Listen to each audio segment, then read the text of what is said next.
Hello, welcome to Free Bible Commentary with Pastor Teacher Dr. Bob Utley. Be sure to visit Free Bible Commentary at www.freebiblecommentary.org. Now, here's Bob.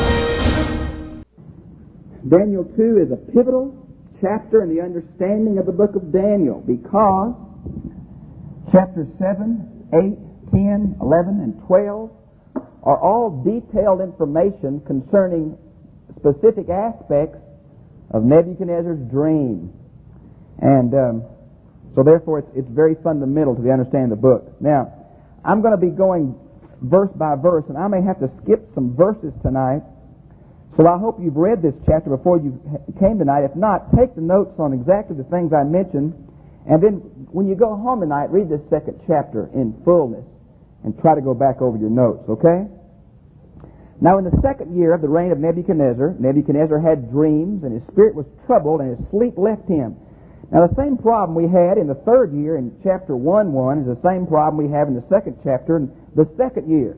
Now, I think it's a very easy explanation. I think that we're looking at the Babylonian reckoning of kings. That remember when Nebuchadnezzar's daddy died, and he was off on a campaign against Egypt, and he stopped the campaign, and he came back through Jerusalem and took Daniel and the boys and the vessels out of the household of God and went back to Babylon to assume the kingship and secure the realm. That whole year, however long it was, is not included in the reckoning of the kings as Babylon does. They only reckon the first full year of reign. So this is probably 3 to 4 years after Daniel was taken captive. And therefore, there's plenty of time for him to have his years of training, his 3 years. It could be that he was so exceptionally bright that they even reduced his years of training. We just don't know. But I think probably the best answer is that it's Babylonian reckoning of time and not Egyptian. Now, you see where it says he had dreams. The word for dreams here is plural. Been much conjecture in Hebrew of why the plural here in the word dream. I think that for me, the most obvious meaning, because the Hebrew is not specific, it doesn't say, you just can't find out from the grammar. I think it means he had the same recurring dream, and that's what got to him, is the fact that he kept having this dream, and therefore he realized there was probably some very meaningful significance in a dream that he would continue to have. And also, the very dream itself was of such an astonishing nature that would cause him to be rattled, and he was. Now, verse 2.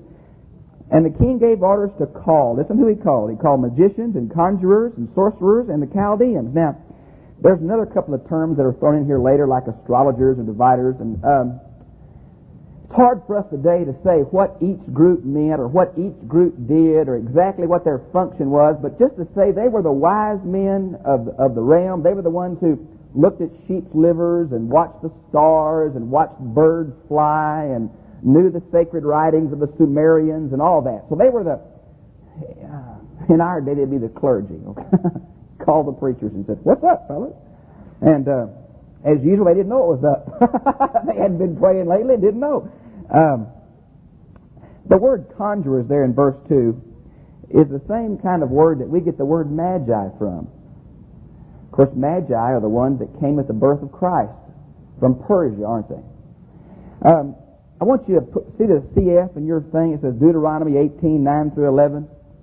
All these different groups of people are strictly forbidden to God's people because they're simply trusting in human wisdom or human trickery or human knowledge or whatever you want to call it to know what God's going to do, what tomorrow is. And the Bible emphatically says, "I am God, and there is none other beside me." And you can't go anywhere else and get the kind of knowledge.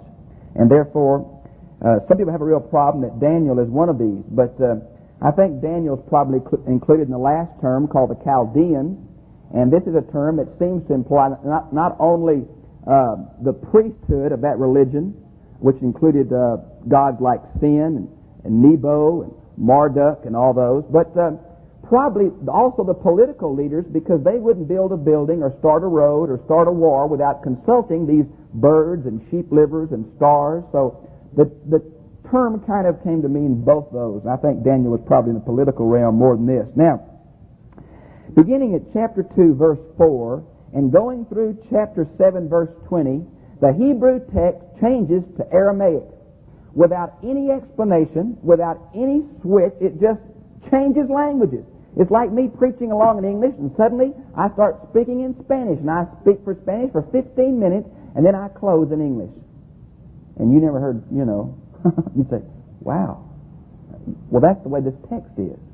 Now, some people think that the word, when it says in verse 4, and the Chaldeans spoke to the king in Aramaic, I think when you look at that thing, I think that little word Aramaic was added by a scribe to say, look out, fellas, we're changing gears. We're going to another language. Because if the Chaldeans spoke in Aramaic, that would be all right. But it goes down through chapter 7, and you get Daniel speaking to God in Aramaic, and he probably didn't do it. You get Daniel reading prophecy in Aramaic. You get the king talking in Aramaic, and it just won't fit. So I think the little word in Aramaic is not so much what the Chaldeans are saying, but it's a scribal note that the text is going to change. Now, why it changes, I don't know. It changes in 2 other books.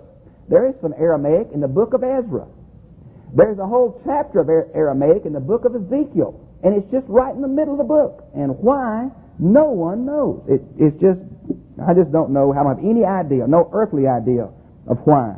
Now, you see where it says, in verse 4, it says, O king, live forever. Tell the dream to your servants, and we will declare the interpretation. And the king answered and said to the Chaldeans, the command from me is firm. If you do not make known to me the dream, its interpretations, you'll be torn limb from limb, and your houses will be made rubbish heaps. You think the king was upset?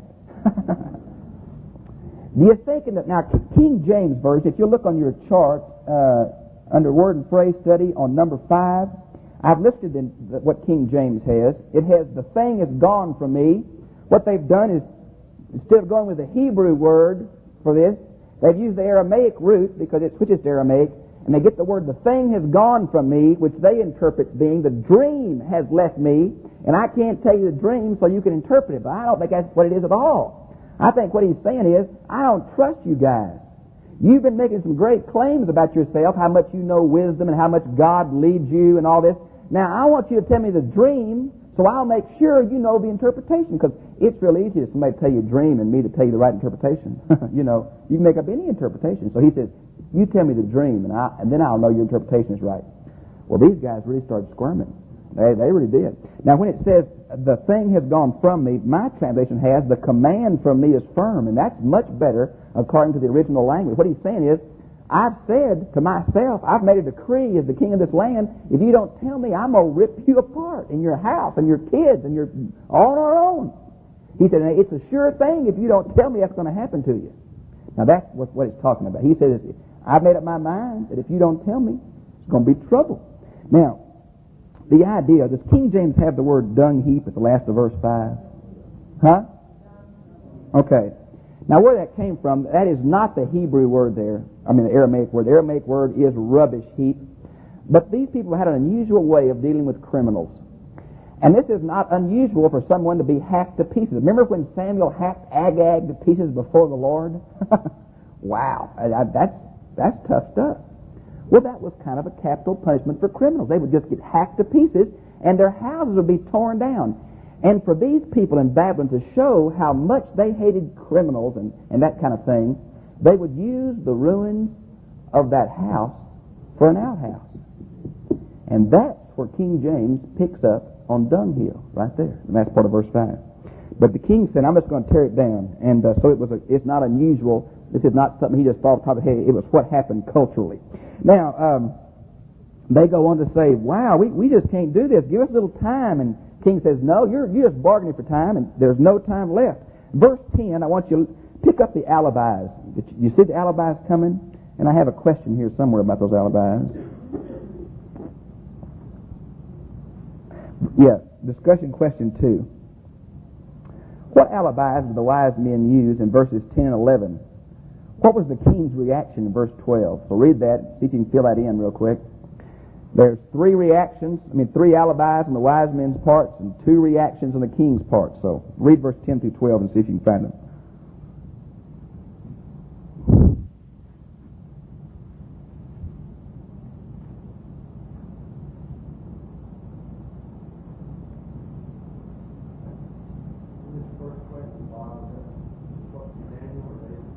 Supposed to be Daniel. Don't ask ridiculous questions. There's got to be Daniel.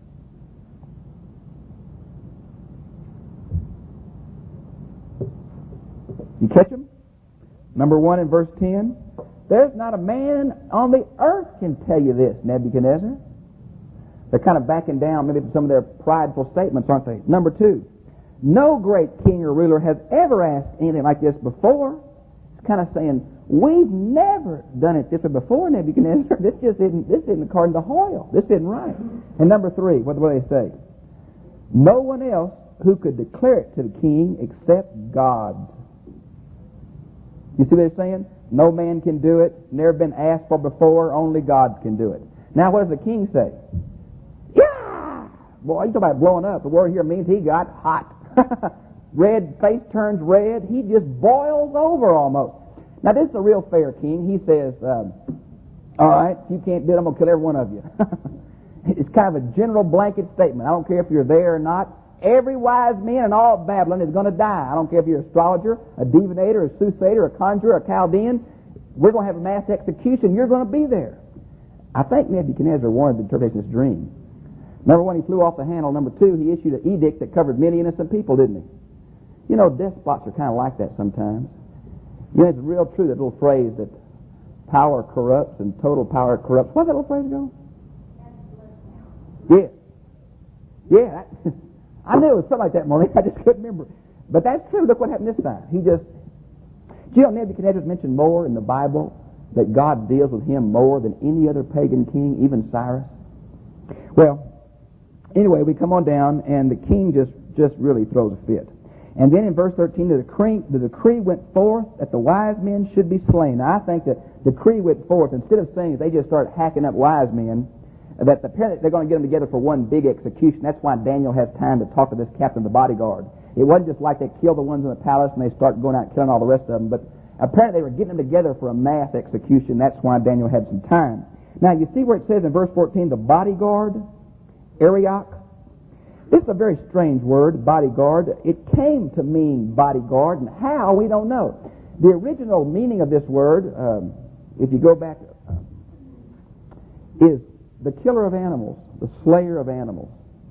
And it came to mean bodyguard. So that's who, the king had some special men that did this kind of thing, and they go out. Daniel talks to him and says, give me a little time to see the king. The king says, all right. Verse 17, Daniel goes to their house, and he has a called prayer meeting, so to speak. And he gets down with Hananiah, Mishael, and Azariah, and says, tells them what's happening. And they pray, in verse 18, they might request. They had an exciting prayer meeting. They call God the God of heaven. This is a common title in the books of Ezra and Nehemiah. It's a common title in the exilic period. Let me tell you why. Babylon is the nation that's known for the gods being astrological deities. Do you see the implication of, if all the gods of Babylon are astrological deities, gods of the sun, moon, and stars, that kind of thing, if the Lord God of Israel is the God of heaven, do you see how the other gods become subservient to him? And so if it was a title the Jews used to show that they didn't believe that Babylon was as powerful in their gods as they thought. Now, verse 19, Daniel begins his blessing. It's really the Psalm of Daniel. I want you to know he had a vision in the night. Now, what's unusual about a vision in the night? Night vision. Anything unusual about that? Anything, little red light go off in your head? Visions usually don't happen at night. What usually happen at night? Dreams. Nebuchadnezzar. Joseph down with Pharaoh. Visions, there's not a whole lot of distinction between the words, but there is to me. Dreams are a kind of thing that's farther removed from the closer revelation of a vision. A vision seems to, well, Ezekiel was awake by the river Kibar when he saw the vision of God, right? Isaiah was in a temple and he wasn't asleep, he was in the temple and saw the vision of God. So a vision seems to be a higher means of revelation. It's usually done when the person's awake. It usually doesn't happen at night. Now, either Daniel fell asleep in the prayer meeting, or everybody was praying and it got real quiet late at night and he had this vision, but somehow God revealed to him this thing. And again, I want to say to you that God used the means that was natural in Daniel's day, and that was dreams and visions. God will use the things that are natural in our day to speak to us, you see. Now, Notice question number 3 here. What 4 specific things does Daniel praise God for in verses 20 through 23? 4 specific things. Why don't you read those to yourself quietly and see if you can pick out 4 major things that God is saying, and I'll go back over it with you.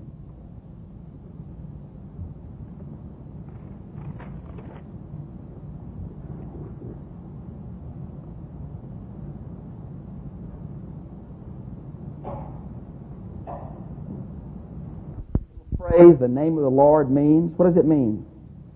Name of God? What is it talking about when it says the name of deity in the Old Testament? Excuse me? Character, right. It's expressing and blessing the character of God, that unchanging quality about Him that remains the same. It's not a magical blessing of the name. It's a blessing of the character of God. Now, that's not one of them. I just want to add that in. That's free to those who give the cooperative program. Number 1, under the things that he says about God. And He is the one who changes the times and the epochs. He removes kings and establishes kings. Number 1, God is in control of history. Over against Babylon. Now, Babylon's belief was a lot like Muslims' belief today in this. Do you know a Muslim? Any of you know a Muslim?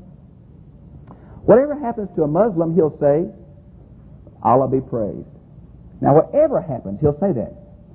If he gets run over by a truck, his last words will be, Allah be praised.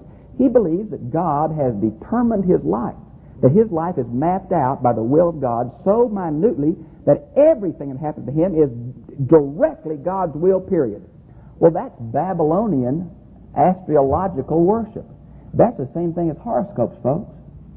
If you believe the stars control your destiny is controlled by the stars. Now, what this is saying is, you're not controlled by the stars, you're controlled by the living God of Israel. God is in control of history. He's going to say later to Nebuchadnezzar, I'm the one who puts you on the throne. I'll take you off the throne when I'm ready. Now, you may think it's you, but it's me. It's God. God's in control of history, number 1. Number 2, He gives wisdom to wise men. Now, the wise men of Babylon couldn't do anything, but God gave. I think a good text here is, He gives freely. James chapter 1, verse 5. He gave freely to Daniel. Then verse 22. It is He who reveals the profound and hidden things. God knows everything, as opposed to the Babylonian deities who were idols. And the word idols in the Old Testament Hebrew means nothing, vanity. Just didn't exist. And then number 4, verse 23. To Thee, O God of my fathers, I give thanks and praise. The little title, O God of my fathers, means that God is the God that does not change. They can say the God of Isaac and Jacob and on. That means He's the same to them as He is to me. God is an unchanging, eternal God. Now, beginning in verse 24, Daniel goes to this captain of the bodyguards and tells him about this. And notice at verse 25, Arioch comes to the king and says, I've found a man. What a bunch of baloney. He didn't find him for nothing. Daniel came to him. But that's kind of typical of politicians, isn't it? Now, notice the difference between Arioch and Daniel. Arioch said, I found him. Daniel said, it's not me, it's God. Notice verse 28. There is a God in heaven who reveals mysteries, and He has made known to King Nebuchadnezzar what will take place in the latter days. Now, let's get back to verse 27, because a new division of the wise men is added in verse 27. It's the word dividers. You see it there? Wise men, conjurers, magicians, dividers. You see them there? Last one.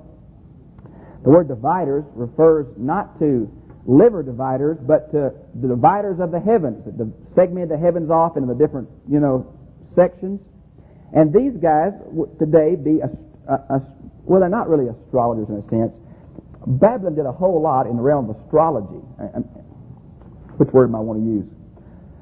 Finding all the stars, where they go, mapping the way they run, where the planets are. Yeah, they did a lot of that stuff. And a lot of it is very helpful to us today. We've learned a lot about the movement of the planets and stuff and stars from them. So it wasn't all related to the gods, but most of it was. Now, you see where it says, He has made known this, the God of heaven. Daniel gives credit to God and not to himself. He makes it very emphatic.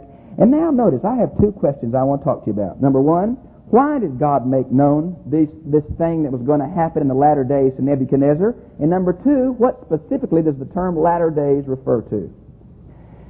Why is number one, I think. Nebuchadnezzar is the epitome of a human government. And you say, why? Well, later on, it's going to say that God has given all men in Nebuchadnezzar's reign. He's given the beasts of the fields, the birds of the air, and the fish of the sea. Now, that is exactly the connotation that God gave to man in Genesis 1:28, is it not? Right? Dominion over birds, fish, and all that. Well, it seems to be that in Nebuchadnezzar, the epitome of a human government apart from God is set up. And therefore God says, Nebuchadnezzar, you think you've got it all together. Your kingdom is strong and large, and you've dominated all that you know about the world. But I want to tell you that human government won't cut it. And I want to show you what's going to happen to human government. Now that's the only reason why I can figure out that God told Nebuchadnezzar. Otherwise, why didn't he just reveal it to Daniel to write down for the Hebrew children? I don't know. Now, the latter days. What is the latter days? Always in the Old Testament, the term latter days is referred to the period of time when the Messiah will come back and set up his kingdom. Now, I think it's obvious from here also that the term latter days refers to the setting up of God's kingdom, whenever that is, whenever it will be. Now, we'll probably argue over when it's going to be or when it was done, but that's what always the term latter days speaks about. I personally believe the latter days begin at Bethlehem and will end at the second coming. I do not think that Daniel saw two comings, but I think that we, from this side of the cross, see two comings. I think just the way that Jesus took the prophecy of Daniel, the Son of Man, coming from the Ancient of Days, and welded that onto the suffering servant of Isaiah 53 and unified those in his own person. So the Old Testament Jew didn't weld those two together. So there's prophecies in the Old Testament deal with the first coming and second coming, but the Jew never saw that. He only saw one great day of the Messiah. But God in his wisdom revealed the whole thing, I think, to him almost, and he put it together in the way he worked with men. So I don't think Daniel understood it here, but the latter days to me refers to from the incarnation to the second coming. And it's very important, I think, we understand that. Now, he's going to talk to the king about his interpretation of his dream. He's going to describe a statue, and it's a magnificent statue. It's metal, must have been terribly shiny. It was huge, a huge statue. And the head was gold, and the arms and breasts were silver, and the belly and the part of the thighs were a bronze, and the feet, the legs, say from the knee down, and the feet and the toes were iron mixed with clay, and the clay runs right into the toes. It's mixed all the way down, iron and clay. Now, and that figure is just standing there, okay? And all of a sudden, there is from apparently a mountain, a stone cut out of the mountain without human hands, and that stone comes and smashes the feet of that idol, and that idol falls, and that stone completely runs over it and crushes all that metal to dust, and the wind comes and blows all that metal dust away. Well, that gives you a nightmare too. I wonder if Nebuchadnezzar ate Mexican food that night. Well, anyway, wild dream he had. Now, notice this. I think I want to pick up in where it talks about the interpretation, if I could. You see in verse 38, that's the place I was telling you about total dominion. Nebuchadnezzar exemplified as the total dominion of man, going back to Genesis 1:28. And I'll add two more verses there for you to look up about Nebuchadnezzar, because God says many things about him. Put down Jeremiah 27:6, Jeremiah 27:6, and Jeremiah 28:14. Now you realize how these prophets fit together, don't you? Ezekiel is going to be in Babylon at the concentration camp where the Hebrew children are. Daniel's going to be in the palace of the king. Back in Jerusalem and Palestine is going to be Jeremiah. Now you understand that? Jeremiah, Ezekiel, and Daniel are all the exact same time. Exactly the same time. Okay, now, let me find. Okay, I'm going to start in verse 39. And after you, First, I better start last 38. You are the head of gold. Now Vernon, flip that thing on for me right there, would you? Just flip it on. There is no doubt what the first kingdom is. The first kingdom is Babylon. You just can't get around it. He is the head of gold. My writing is crooked, isn't it? Okay, now listen to verse 38.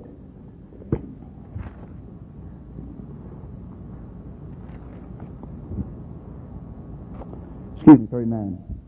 And after you there will rise another kingdom inferior to you, then another third kingdom of bronze, which will rule over all the earth. And then there will be a fourth kingdom as strong as iron, inasmuch as iron crushes and shatters all things, so like iron that breaks into pieces, it will crush and break all these into pieces.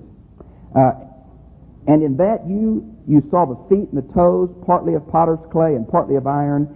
It will be a divided kingdom, but it will have in its toughness of iron, inasmuch as you saw the iron mixed with common clay. Now I want to stop there for a minute, and I want to go over this with you.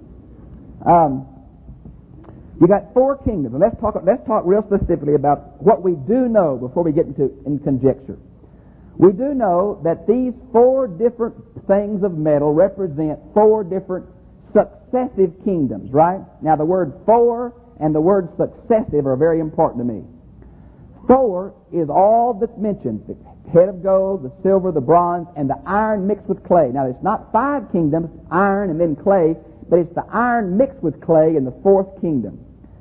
The next great thing that's important to me is they are successive. We're not going to skip any big world power. We can't say that three of them are in Daniel's day and one of them is way down the line someplace. They're successive kingdoms, okay? Now let's go to history and see if we can figure out who they are.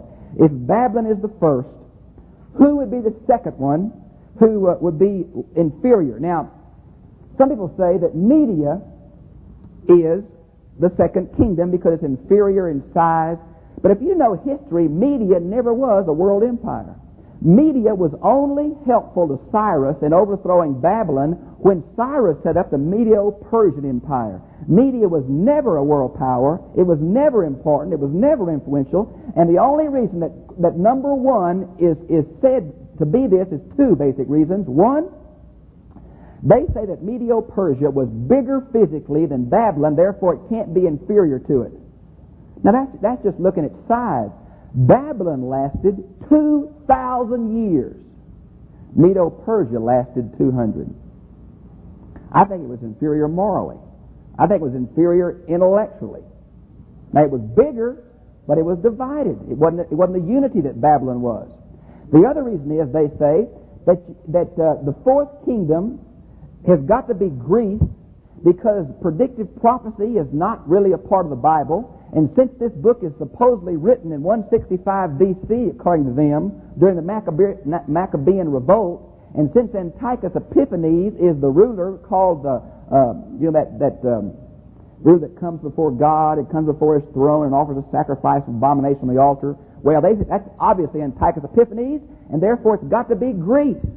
Now, I don't think that'll fit. I don't think it'll fit for nothing. I don't think Media is an empire, and I do personally believe in predictive prophecy, so I have no problem there. I do not think Daniel was written in 165 B.C. I think it was written in the 6th and way back in Daniel's time. Now, these are the reasons they say why Daniel's late. Number one, the fourth kingdom is much more specific than the second and third, and since the book was written during supposedly the fourth kingdom, being Antiochus Epiphanes' time, the Syrian rule, that's why Daniel knew about it, and therefore that's obviously when it was written. There are some Greek loan words, there are some Persian loan words they say couldn't be as old as Daniel. Then they say that the Aramaic in chapter 2:4 through 7:20 is Western Aramaic that was not used during the reign of Nebuchadnezzar. Now, I don't have time to go into those philosophical and philological arguments. If you're interested in it, I have some books in my office. If you'll talk to me afterwards, I'll give you the books and do your own study about the date of Daniel. Now, number two, Babylon, Medo-Persia, Alexander III, and his successors. Now, you see the same reason why they put his successors is, you know, Alexander the Great conquered most of the known world, but he died of a fever very early, probably, 32 something. His empire was split into four, and then they kept fighting like crazy, and finally it came to two, Egypt and Syria, and they continued to fight until Rome took them over. Now, I think Alexander the Great and his successors are included in one kingdom and not mentioned as the two last ones. So, come on, number three. Number three is the one I agree with, and I think it's the one that's supported historically and traditionally in the church. And that is that, number one, you got Babylon, Medo-Persia, Greece, and Rome. And I'm gonna, when it gets into interpretation, I think I can prove to you why I think it's Rome, okay? Now, would you move that up, Vernon, to that last number 4? Number 4 is a variant of number 3. It's the same as number 3, but the 10 toes of the image become very significant, almost a fifth kingdom. Now, what I'm talking about is dispensationalism. Now, dispensationalism says that the Roman Empire is, of course, the feet of iron, and the reason its Roman Empire is on the feet is because the Roman Empire broke up into the eastern part and the western part. And they make a big deal about the toes being 10 kings that will rise out of the empire. Now, to tell you the truth, they get it more out of chapter 7 and 8 than they do here. So I'm going to leave the toes until we get the little horns in 7 and 8. But just say this. Why put emphasis on the 10 toes and not on the 10 fingers? Why put emphasis on the 2 legs and not the 2 thighs? Why get specific with the analogy of the human body and not go all the way with the 2 arms and What we do is we get a figure like this and we put too much into it. We make it say anything. One old guy said you can tell the reason that Cyrus is the silver and he's the chest and the arms is because Cyrus was close to the heart of God and the heart is in the chest and that's itself baloney. You just can't get that much out of this figure of this image. Now, I'll talk about the toes a little more when we get the interpretation a little bit later. Now, let's go down to 41. And you saw the feet and toes, partly of potter's clay and partly of iron. It will be a divided kingdom. That means, I think, talking about Roman Empire, split into east and west. But I want you to realize that it wasn't always split in the east and west, was it? It was a united empire for a long time, wasn't it? So where do you get the emblem of the unity before it split? If we're going to talk about the Greek Empire having the unity of the belly and the 2 thighs when it split, what happened to the unity of the Roman Empire for all those years? You see, the human body just won't convey all the symbolism we try to put in this thing. It just won't do it. Now, notice in verse 42. As the toes of the feet were partly of iron and partly of potter's clay, so some of the kingdom will be strong and part of it very brittle. And in that you saw the iron mixed with common clay, they will combine one another. Now, what's this little phrase have? In the seed of man, in the seed of men? What's that referring to? Well, many commentators think it's referring to political marriages. And I think that's probably true. When it talks about the seed of man, it's talking about intermarriages. But I think if the figure is bigger than that, it may culminate in political marriages. But I think it's talking about all human efforts at unification are really useless unless there's something deeper under there. Just getting a bunch of people together and say we're going to be unified in a thing like, well, even democracy doesn't unify, Men try to stick people together and people tend to pull apart. And it's simply saying that even political marriages won't work. It just can't hold this empire together. And notice in verse 44. 44 is crucial to me. I think 44 is probably the verse that I get my understanding of this being the Roman Empire out of more than any other. Now notice what it says. And in the days of those kings, God of heaven will set up a kingdom which will never be destroyed, and that kingdom will not be left for another people, and it will crush and put to an end all the kingdoms of all these kingdoms, and it itself will endure forever. Okay. First phrase, very important. In the days of those kings. Now what does that mean?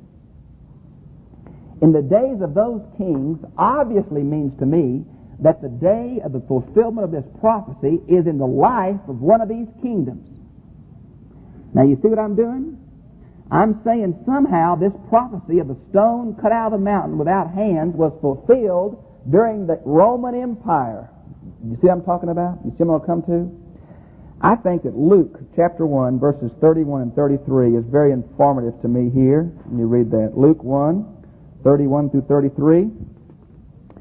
And behold, you will conceive in your womb Jesus, and he will be great, and he will be Lord God will give him a throne of his house of Jacob no end. Our nation, empire of the I'm going to get some fruit. You have heard of Isaiah. Somehow the Bible has drawn together within itself the idea that the kingdom of God is here. It's as close as your mouth. It's in your mouth. The kingdom of God is come. It's here. But the kingdom of God will also come in its fullness later. Now, both those ideas are just all through the New Testament. And you'll get theologians who'll say the kingdom of God is here. Realized eschatology, H.C. Dodd. You'll get those who'll say, no, it's all future. And that's basically dispensationalism or radical premillennialism. It's all future. It's not here now. It's all future. If it's all future, that this in the days of those kings has got to refer to the kingdom of the 10 toes in the latter days, somewhere beyond our day. If in the days of these kings refers to the Roman Empire, then the kingdom has got to come in some kind of completion and fulfillment in the days of the Roman Empire. I basically hold to the fact that the kingdom came when Jesus Christ was born in Bethlehem. It didn't come in its fullness, and it didn't tear the kingdoms up completely. But just a second. Notice it says, set up a kingdom that will never be destroyed, and it will endure, and it will itself endure forever. That's the last part of verse 44. Many folks say the kingdom be set up is the millennial reign of Christ, the 1,000 years of Revelation chapter 20. Anybody will tell you, whoever understands the idea of a 1,000-year reign, which are many, including the early church fathers, the 1,000-year reign was never intended to be an eternal kingdom. It's a reign in the life of the world for Jesus Christ to fulfill the prophecies, literally, toward Israel in the Old Testament. That's the purpose of the 1,000 years. There will be a thing called Armageddon. Christ's reign, their children will rebel, and they'll be drawn in by Satan to the last battle. He'll be loose from that pit, that he's been in for 1,000 years, and he'll be loose, and he'll get the world, and they'll come together to fight God who has been ruling for 1,000 years. Now, to me, obviously, this cannot refer to the millennial reign. Number one, the millennial reign will not endure forever. And number two, it's not a kingdom without end. It is a kingdom with definite limits. Okay? So this, to me, I'm taking this to be the eternal kingdom of God. Now, I'm not discounting the millennium right now, and I probably won't. What I'm saying is, I think it's turned to the bigger outline of history, which is God dealing with man through the Messiah, which begin with the incarnation and will go on until the culmination, which is the second coming to me. Okay? Now, verse 45. But inasmuch as you saw that stone, and that stone, I think, that, just look at your concordance in the Old Testament, look at the word stone, and look how many times it refers to the Messiah. Jesus said, I am a stone of stumbling and a rock of offense. He says, I am the chief cornerstone. Christ is called the stone all through the Bible. The precious stone the builders rejected has now become the head of the corner. On and on it goes. Well, I think the stone is definitely referring to Jesus Christ. The idea of cut out of the mountain without hands is to me an allusion to the virgin birth. It's not something that men produced. It's something that God, in His own wisdom, in His own time, in His own might, produced. The stone cut without hands. And it crushed. Now here's where I got a problem. Did Jesus Christ, when He come, crush the Roman Empire? He did not. Now this is where people say that's why it's got to be the millennial reign, because when God comes back a second time to set it up in Jesus Christ, to set the Jews up as the nation and everybody flow to Israel. But Jesus didn't come that way, did He? He came, first of all, as the suffering Messiah, as the meek person, the guy of Zechariah riding on the colt of a donkey. And the second time He projected He'll come in judgment in mighty ways. I think when it says crushed here, just like Jesus said, I haven't come to fulfill the kind of thing you think, I think when it says crushed, it's talking about the spiritual kind of realm that He came to set up. When He talked to Pilate, He said, my kingdom is not of this world, or my men would fight. Therefore, I think that, at least as I understand, the word crushed does not let me change my position, because I see it as a spiritual crushing of the kingdom of Satan, which I believe was totally crushed at the death of Christ. It's still active, as you know quite well, but it is defeated in a real sense. It has been thwarted. Satan has been defeated. It is finished in a real sense. It's not over, but as far as his power, it's been broken. It's finished. When God comes back, it will be totally thwarted and totally crushed. So, to show you there, for those who understand the millennial reign, one of the points they give is it crushed, the idea there. Now, you see down where it says, let's go to verse 46. Nebuchadnezzar fell on his face, did homage to Daniel, gave orders to present him an offering, fragrance, and incense. People get upset and say, well, boy, Daniel here is getting worshipped like a god. And I don't think so. The idea of Nebuchadnezzar doing homage to Daniel and offering incense to him and is really, I think, a symbol of Daniel being a representative of God who told him what he wanted to do. You say, where do you get that from? I get it from 47. In 47, Nebuchadnezzar isn't talking about Daniel. He's talking about how great God is. He is the God of gods, the Lord of kings, the revealer of mysteries, since he has been able to reveal this mystery. So, little phrase, God of gods, is a superlative. Aramaic doesn't have superlatives, like Hebrew doesn't have superlatives. Not better, best, and all that. They use repetition in Hebrew. Holy, holy, holy is a Hebrew superlative. This is an Aramaic superlative, a God of the gods. He is the top one. Now, does this mean that Nebuchadnezzar was a believer, calling God, doing homage to Daniel and saying this to God? Peggy and I, on the way up here, heard a song, and I said, Peggy, do you know who that song was written to? And maybe you heard it in the way. It's, my sweet Lord. You heard that? I really want to know you. And then it goes three things. You can help me. I want to see you clearer, right? Love you dearer, and follow you more nearly. Now, you know who that was written to? Jesus Christ, you think? It was written to Hare Krishna. But you see the words, when we hear that song, we read into it Jesus Christ. And the words mean something to us by our Christianity.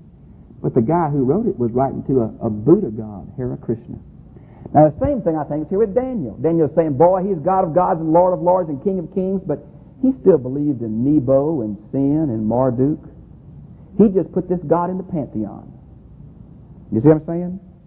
His words sounded good, but the meaning wasn't there. And I'll tell you what, friends, there's a lot of folks in theology today who are using the same words that you and I use, but the meanings of those words are radically different from what we mean by them.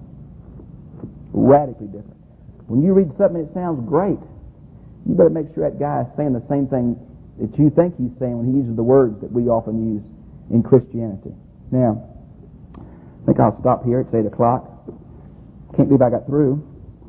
And I'd like to have a time of questions. Flip that chart back on, Vernon.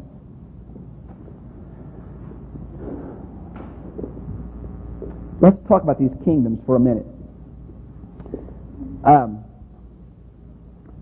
Do you have any problems do you know enough about these different kingdoms back then? Because I know it's kind of ancient history to,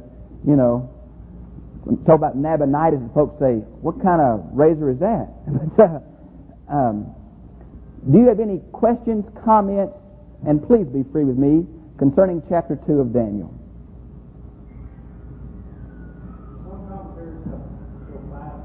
Yes.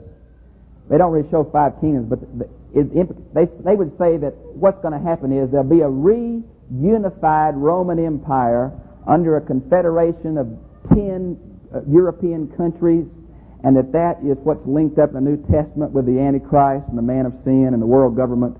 And so they would see the toes being very significant. You see, they would say the fourth empire is not gone yet. It's still here in these nations, and therefore this prophecy hadn't been fulfilled yet until the Antichrist comes and that kind of thing happens, you see. So they would understand the fourth empire to still be going on, which really to me seems like a fifth empire. They're waiting for a new organization, a reunified Roman Empire.